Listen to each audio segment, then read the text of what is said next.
Hello. We'll be discussing foreign trade policy in today's session. Foreign trade policy regarding the guidelines, procedural aspects, the rules that has been continuously amended from early 97 till today, every year on a continuous basis. Basically, it is required from the perspective of overseeing how export and import of India can be given and emphasized so that exports are increased more than proportionately to the increase in imports. So government is continuously trying to improve upon the policies on the basis of the guidelines issued, the agreements entered into with WTO and GATT. First of all, we'll undertake the importance and the settings of EXIM policy. The EXIM policy stands for Export and Import Policy. It's a set of guidelines and instructions and various policy decisions which is taken by the government in the sphere of foreign trade. It's always prepared and announced by central government through Ministry of Commerce each year. Import policy is concerned with regulation and management of imports, whereas export policy is concerned with exports, export promotion and regulation aspect of export policy.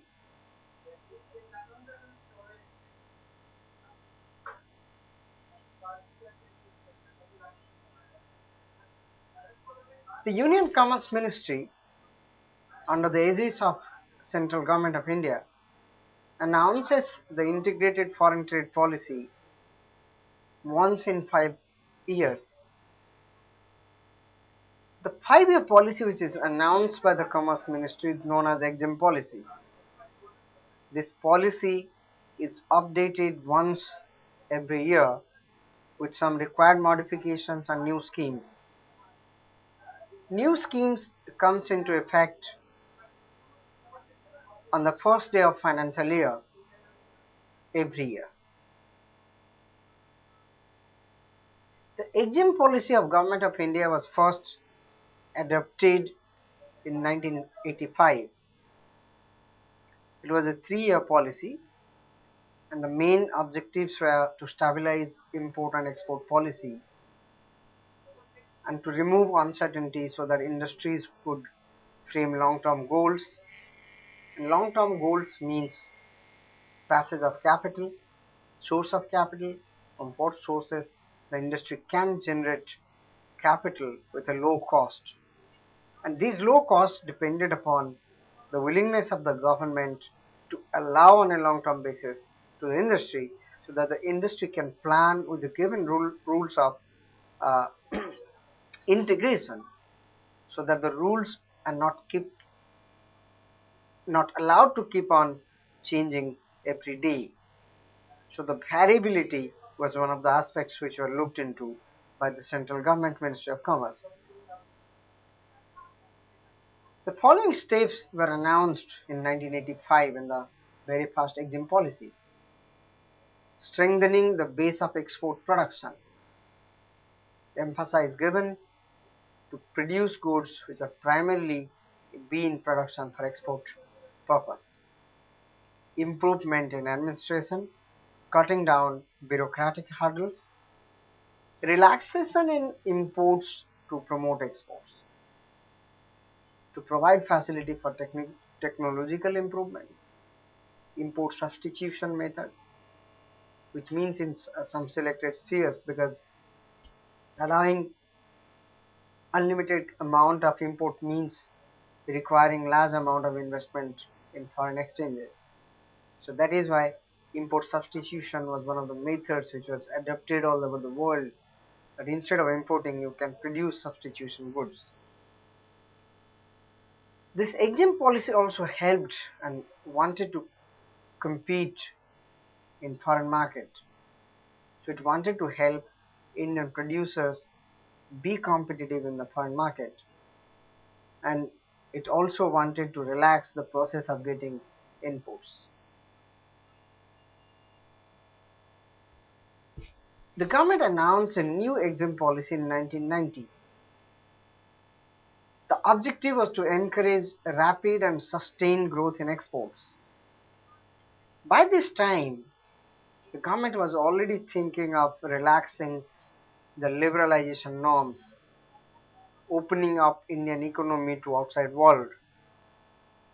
It also wanted to facilitate the availability of necessary imported inputs, to simplify and streamline the procedures of import licensing and export promotion, to support R&D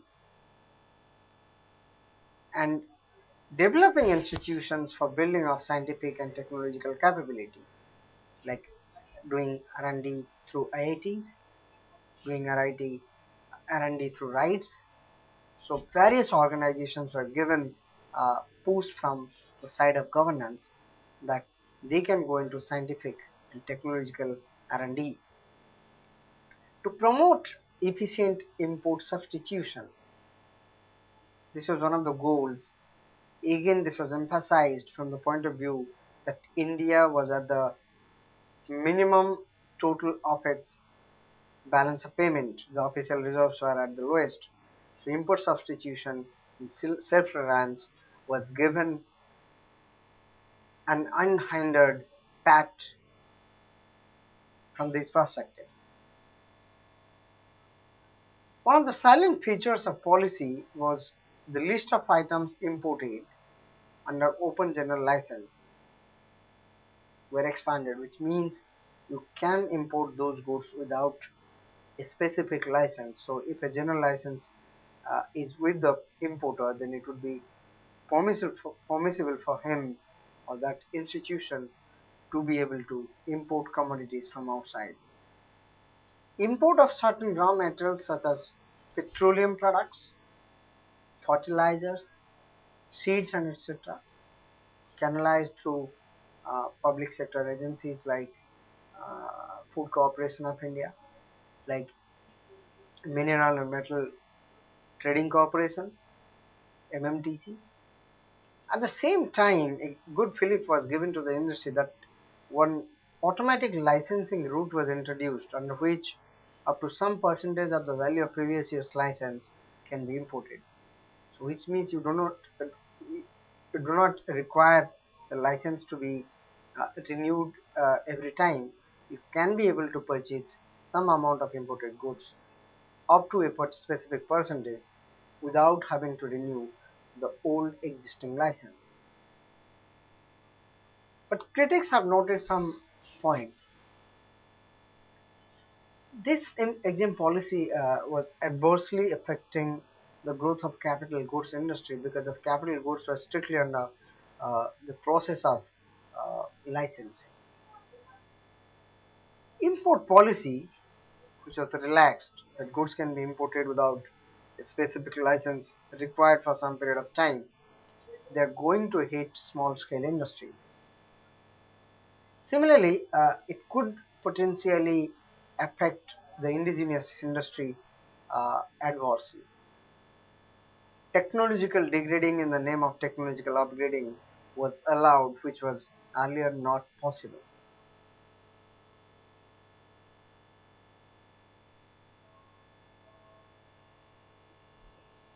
A new import policy was announced in the year 1997, that is the true arrival of exempt policy, open economy for Indian governance. This policy further simplified the procedure and reduced the interference of the government on part of the exporting community. So the Director General of Foreign Trade was created to reduce the likelihood of getting licenses, and DGFT was primarily given the task of coordinating the exporters and creating star export houses. Import policy has been further liberalized in this case scenario. India was already able to attract moderately large amount of FDI into the economy, and better efforts have been made to promote Indian exports in international trade.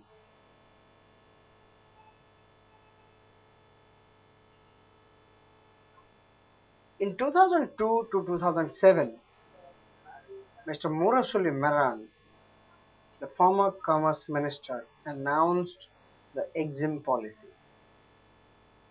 It dealt with both the export and import of merchandise and services. In this exam policy, an status was given to the exporting firms and they are allotted star houses status. Such business firms were known as service providers in the field of software, in the field of technology, in the field of insurance, in the field of medical, and so on.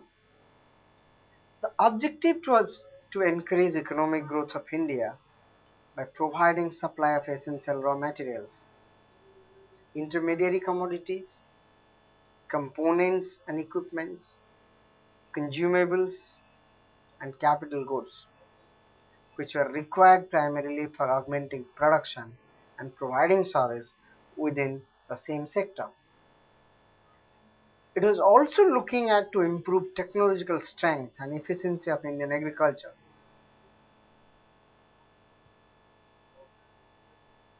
by improving the competitive strength of these industries to facilitate sustained growth in exports to gain a share of at least 1% of global merchandise trade, which has fallen below 0.40%. This EXIM policy was employment oriented.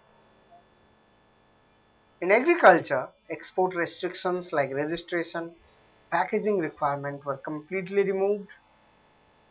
Quantitative restriction, the QR, has also been reviewed as per GATT. Restrictions on export of all cultivated varieties of seed except jute and onion was completely removed. To promote export of agro and agro-based products, 20 agro-processing export zones have been notified, 2 in Kerala, 2 in Madhya Pradesh and all other states. In order to provide a diversification purpose in agriculture, transport subsidy was made available to small and medium scale farmers. Similarly to that of agriculture, specific promotion activities was held in cottage sector and handicraft goods also. An amount of rupees 5 crore under a market access initiative was earmarked for promoting cottage industry. These units shall be entitled to the benefit of export house status on achieving lower average export performance of 5 crore as against 50 crores. So these units, once they are availing the market access initiative, they are going to be accorded star house export house, star benefit export house. The unit in handicap sector shall be entitled to duty free imports of an enlarged list of items as embellishments. So once these facilities were accorded, these handicraft, the small scale industry and handicraft and cottage sector, they are going to get huge amount of tax benefit for the next 9 years starting from 2002. Small scale industry came under EPCG scheme, Export Promotion Credit Guarantee. Such area will receive priority for assistance for identified critical infrastructure from the scheme on critical assistance by the central government to states. The entitlement of export house was set at 5 crore. In the textile sector, sample fabrics permitted free within 3% limit for trimmings and embellishments. Duty entitlement passbook rates for all kinds of blended fabrics were permitted from this year also. In the case of gems and jewelry, customs duty on import of rough diamond is being reduced to 0%. License regime, license requirement for rough diamond was completely abolished. This would help the country emerge as a major international sales center for gems and jewelry, particularly in diamond sector. And as a result of that, a large number of firms has come up with precious diamond jewelry like Nakshatra, Aradhana, and lots more, uh, which have become uh, of international standard. Several electronic hardware technology park was modified to enable the sector to face the zero duty regime. So software technology parks, hardware technology parks, and special economic zones were granted access to 50% and 100% tax exemption on the amount of exports made by them till the assessment year 2010 and 11.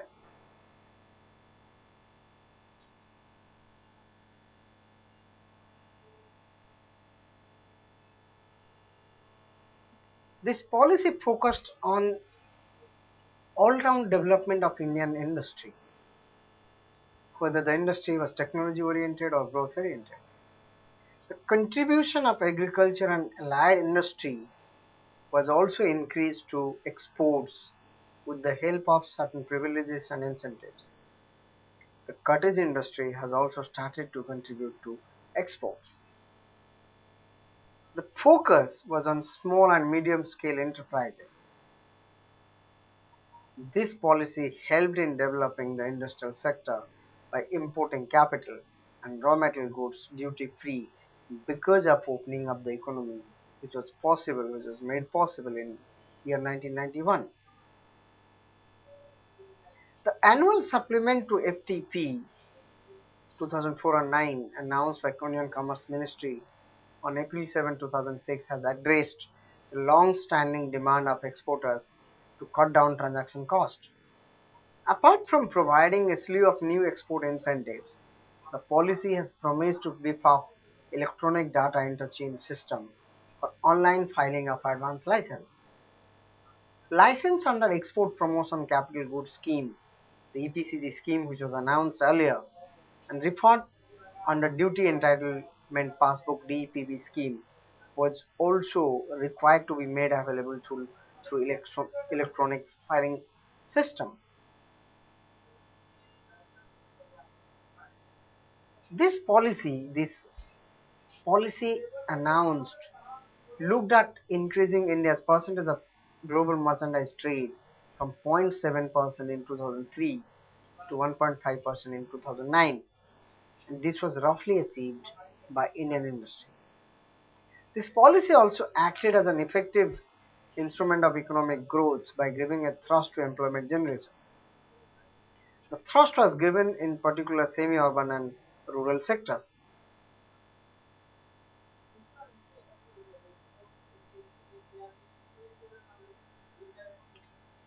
Various strategies were undertaken like unshackling of control. The government abolished a lot of licensing requirements. The government abolished a lot of bureaucratic hurdles. So the industry were acting on its own. It is not under the shackle of different sectors. It also started to create an atmosphere of trust and transparency. Simplifying the procedure brought down transportation cost and transaction cost. This policy adopted the fundamental principle that duties and levies should not be exported, facilitated development of India as a global hub of manufacturing, trading, and services. It identified natural special focus areas like handicraft, small-scale industry, software, cotton industry, textile as focus areas to find large-scale development. It also facilitated technological and infrastructure upgradation of all the sectors of Indian economy.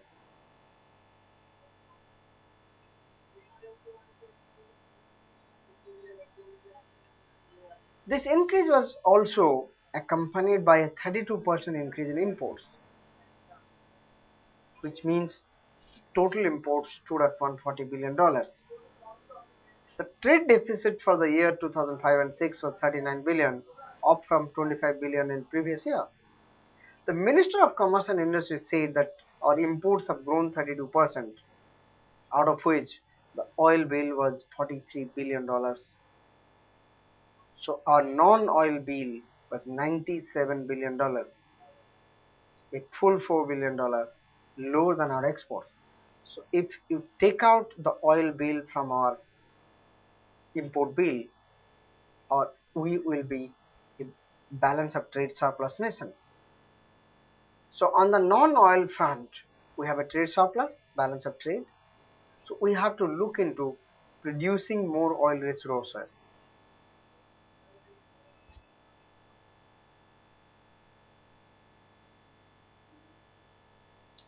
With a view to doubling percentage of share of global trade with 5 years, and also be able to expand employment opportunities, especially in semi-urban and rural areas. Certain special focus initiative was identified for agriculture, handlooms, handicrafts, gems and jewelry, and leather sectors.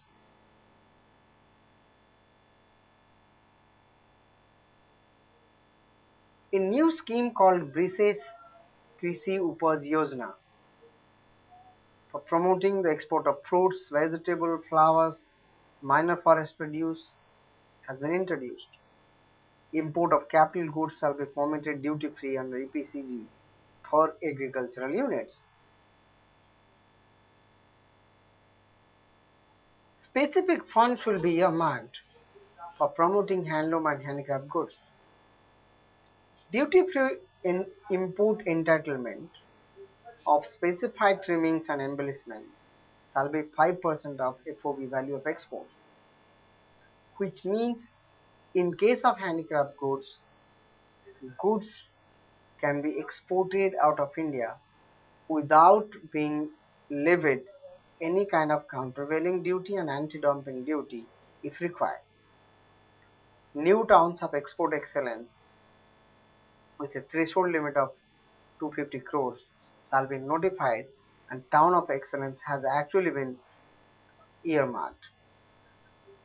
In the case of gem and jewelry, import of gold of 18 carat and above shall be allowed under replenishment scheme. Duty-free import entitlement of consumables of metals other than gold and platinum shall be 2% of freight on board.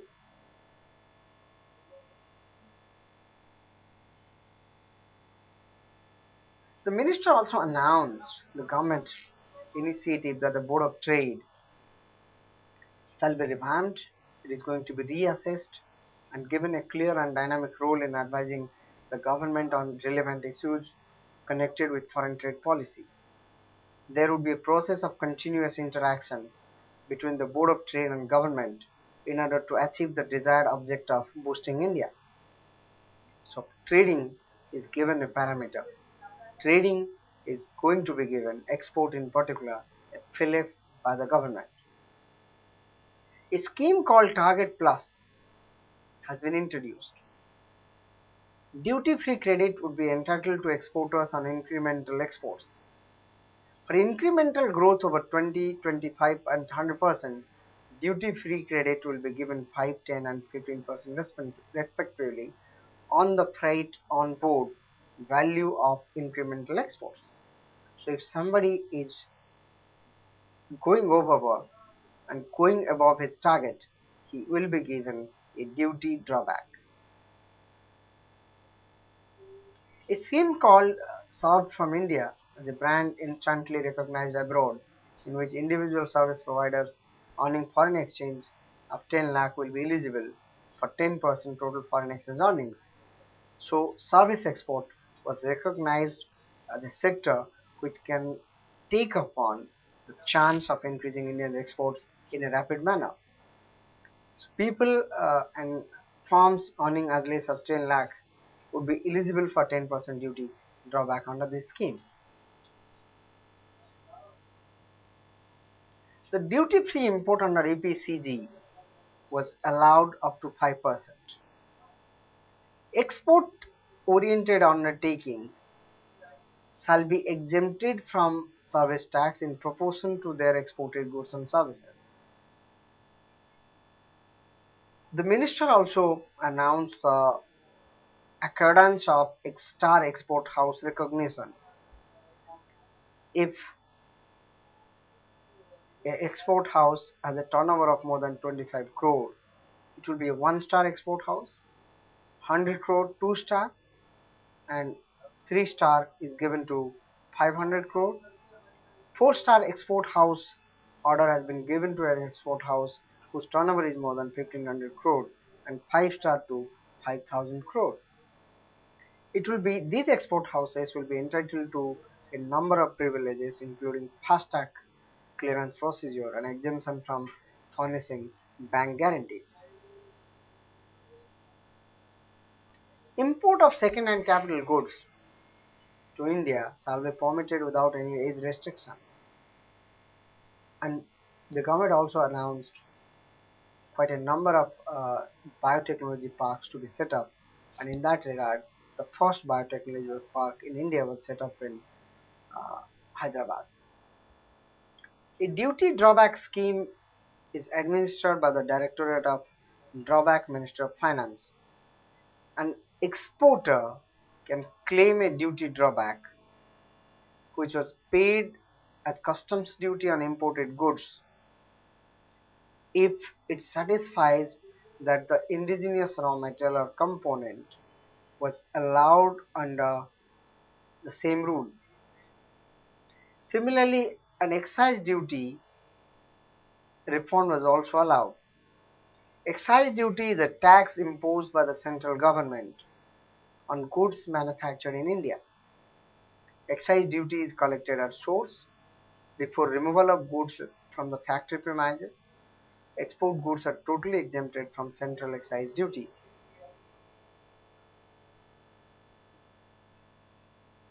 The fuel cost to be rebated, fuel cost that is going to be used by the export industry, is going to be rebated in a standard input-output norm for all export products.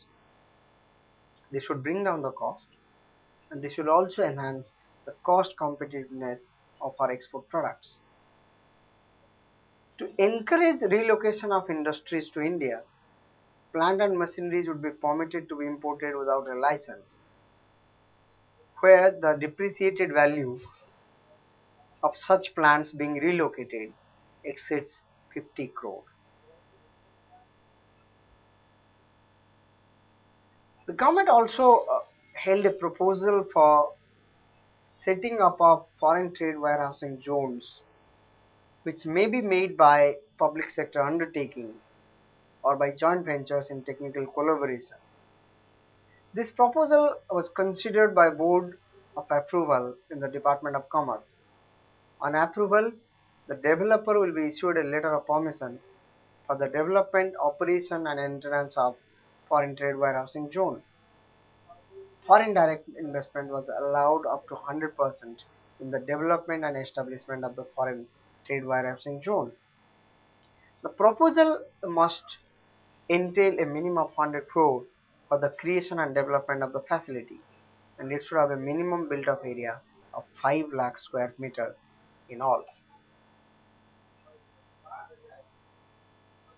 Effective from 1st May 2006, a duty-free import authorization was issued to allow duty-free import of inputs which are used in manufacture of exported products and fuel, energy and catalyst, etc., which means commodities and services and goods which are used for producing commodities which will be primarily exported will be allowed to be purchased and imported without paying any particular duty.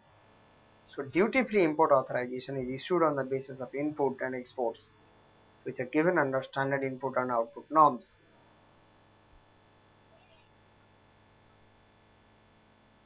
The deemed export is a special type of transaction in the Indian exempt policy in which payment is received before goods are delivered.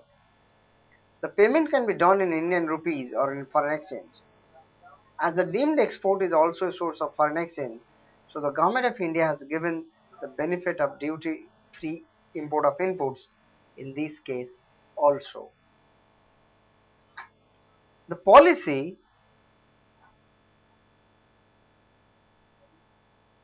has lot many implications.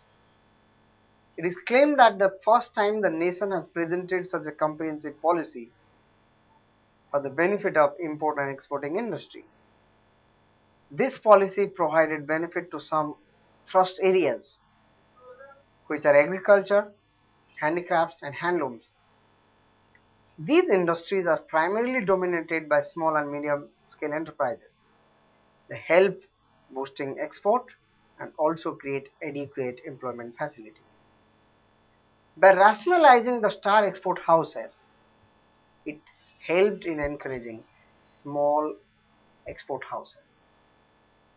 The focus also shifted from hard manufacturing industry to service industry because service industry was growing at a breakneck speed of 40% growth each year. The Target Plus scheme acted as an incentive to the exporters. Lot of goods and services were made exempt from payment of service tax.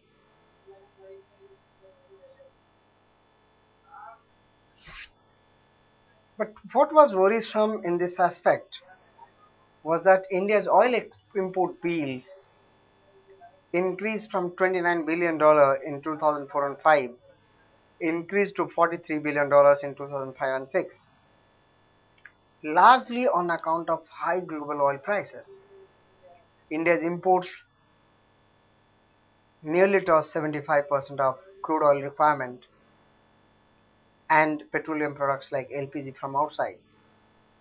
This accounts nearly 30% of country's import bill. So the minister was of the opinion that India's exports will touch 165 billion by 2009 and 10. This is of course without taking into account the trade in services which is going to constitute 52% of GDP. Export import in services exceeded 100 billion in 2005 and 6 and which is expected to cross 200 billion by the year 2008 and 9, which of course it did.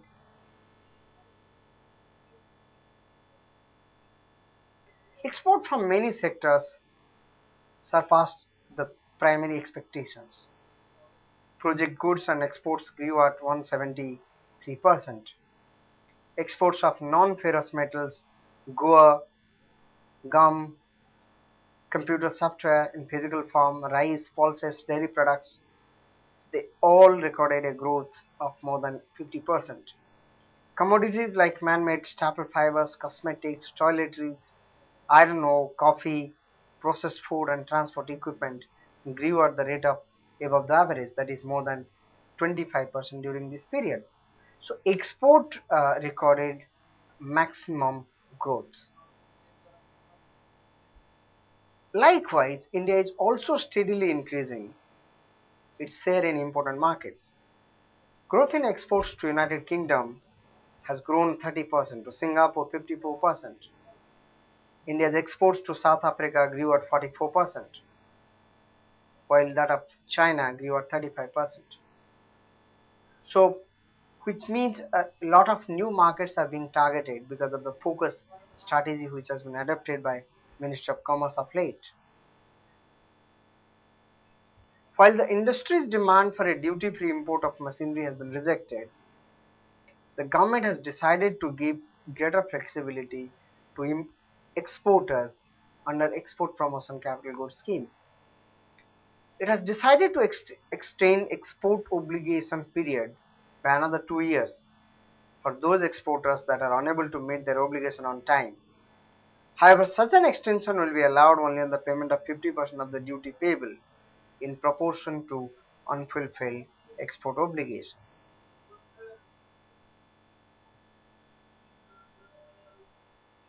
The export obligation has to be made over a period of time depending upon the category of the industry.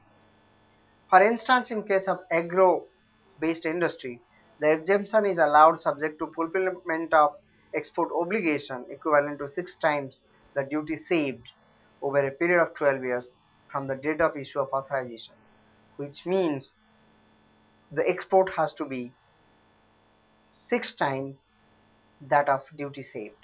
If it is more, that is fine.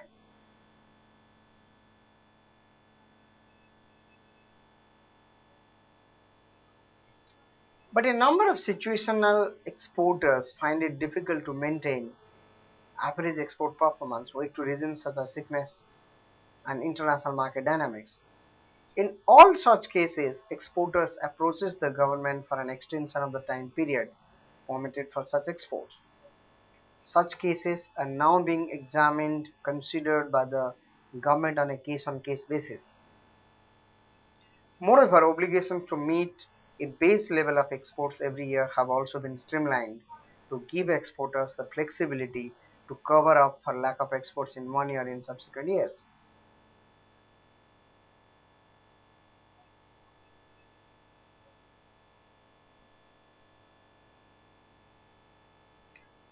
Services accounted for 52% of GDP in 2005 and 6, and it exceeded $100 billion in 2005 and 6.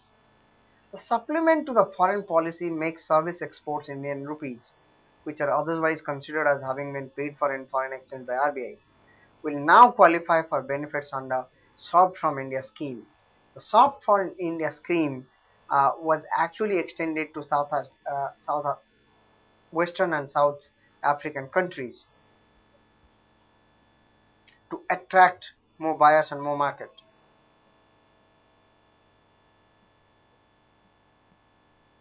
Standalone restaurants, which means restaurants without having any branches, will now be eligible for benefits under Soft from India scheme at the rate of 10% of freight on board value of exports.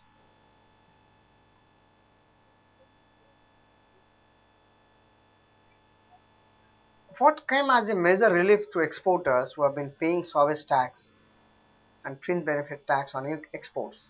The government has decided that exemption from these taxes is necessary to make sure that these conditions are not exported. The finance minister in that 2009 exempt policy introduced service taxes on a host of services at the rate of 8.5%. Imposing such taxes on exports was counterproductive, but government was looking at boosting export earnings. So there was a strong lobbying by the exporters to do away with the service tax. Thereby, the government was willing to think in case the move may guarantee that exports are going to increase randomly. Although official figures were not available, studies done by Chamber of Commerce indicated that taxes paid on this account would be in the range of about 1% of FOB value of exports. It could differ from service to service, but 1% of freight onboard value of exports would mean at least a saving of 400 crores on the part of the industry, which will make them more competitive in the market. Now, the foreign trade policy has come up for 2009 to 2014. The objective is to arrest the reverse declining trend of exports. This also looks at doubling India's exports of goods and services by 2014. To double India's share in global merchandise trade by 2020, to increasing India's share from 1.3% to 1.5% in 2008-9. It also considers simplification of application procedure for one-time standalone FDI proposals.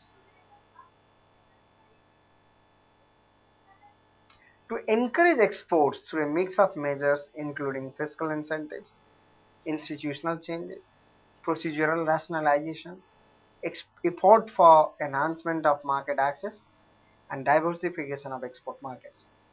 The government is looking for a lot of measures that can be taken to ease the burden on the same set of industries. The policy in general makes an aim at developing export potential of various industries, improving export performance, boosting foreign trade, and earning valuable foreign exchange.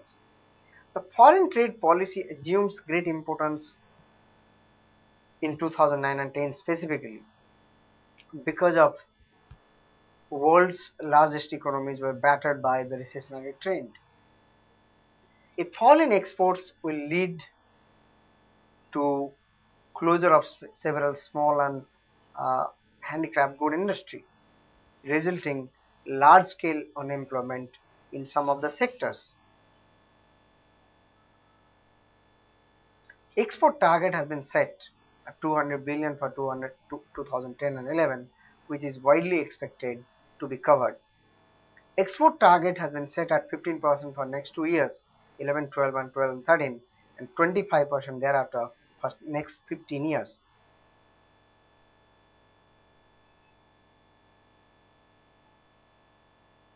The following towns has been declared towns of export excellence because of excellent work done by these industries. Jaipur, Srinagar and Anantnag in Kashmir has been identified as a town of export excellence in handicraft goods. Kanpur, Devas and Ambu was taken as town of excellence in leather products. Malihabad in UP has been an excellent town for horticulture products including that of mango. The duty drawback scheme was again extended and reproached for gold, gems and jewelry sector. The plan was also there to establish a diamond bourse, a stock exchange, making India an international trading hub of diamond. There is also a proposal to introduce a new facility to allow import on consignment basis of cotton polished diamonds for the purpose of grading and certification only. Thereby, there will not be any customs duty on the unpolished diamonds that will be brought to India for re-export purpose.